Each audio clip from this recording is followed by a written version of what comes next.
কুফরি কালামের আশ্রয় যদি নেয় কেউ, তাহলে সেটা কবিরা গুনাহ, এবং এটার প্রতি ঈমান আনলে কোন কোন ক্ষেত্রে ঈমান চলে পর্যন্ত যেতে পারে, ঈমান হারা পর্যন্ত হয়ে যেতে পারে। আমাদের দেশে অনেক মানুষ আছে, কিছু হলেই কবিরাজের কাছে যায়।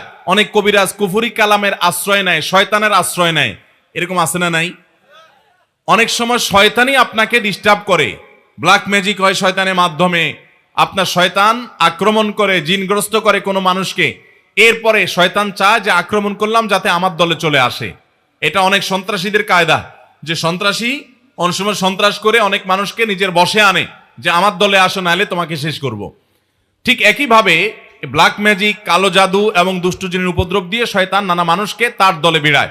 খবরদার, আমাদের যদি কোনো অসুবিধা হয় আমরা কোরআন থেকে শিফা গ্রহণ করব। কোত্থেকে শিফা নেব? ইনশাআল্লাহ।